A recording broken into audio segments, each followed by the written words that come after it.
இங்க இருந்து நீ எங்கேயாவது போறதா இருந்தா அது உன் புருஷ வீட்டுக்கு தான் போகணும். நான் உன்னாக போக வைப்பேன். அது எப்படி பாக்க முடியும்? முடியா? இவ கழுத்துல மாப்பிள்ள கட்ட தாலி இன்னும் அப்படியே தானே இருக்கு. அதுக்கு அவங்க பதில் சொல்லித்தானே ஆகணும். இவளை வீட்டுல சேர்த்துக்கிட்டு ஆகணும்.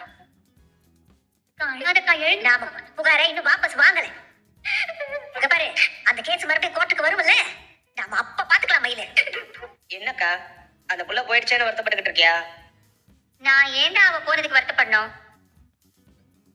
என் பிள்ளைக்கு இப்படி ஆயிடுச்சு நினைச்சுதான் வருத்தமா இருக்குடா. இப்படி ஆக்கிட்டாளே. ஐயோ, அவன் சந்தோஷம் மொத்தத்தையும் குழி தோண்டி புதைச்சிட்டு போயிட்டாளேடா அவ. ஏண்டா அவளுக்கு ஊர்ல ஏமாத்த வேற ஆளே கிடைக்கலையா? ஐயோ, அப்புறாணி பிள்ளைடா, அவனை போய் இப்படி ஏமாத்த எப்படிடா மனசு வந்துச்சு? விடுங்க அத்த. நினைச்சு நினைச்சு எனக்கு மனசே ஆற மாட்டேங்குது. இவன் எதுக்கு எனக்கு போன் பண்றா? யாரு?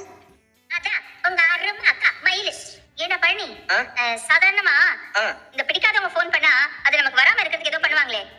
ஏய், அது ஏதோ ஒண்ணு சொல்லுவாங்களே, அது என்னது? பிளாக்குக்கா. அது பிளாக். அதான் முதல்ல அதை பண்ணு. சும்மா போன் பண்ணிட்டே இருக்கா. அவன் நம்பரை பிளாக் பண்ணுடா. பண்றேன். ஏண்டா சொல்லு. இனிமே போன் வராதுல்ல? வராது. தலைவலி விட்டுச்சு. அடி பாவி, ஒவ்வொருத்தரா கூப்பிட ஆரம்பிக்கிறாள் அவ. டேய், நீ எடுக்காதடா. நீயும் அதே மாதிரி பிளாக் பண்ணு. பிளாக் பண்ணுடா. ஆரம்பிச்சிட்டா. நிம்மதியா இருக்க கூடாதீங்க யாரும். வேணா நீ எடுப்பீனா? எனக்கு பயமா இருக்கு.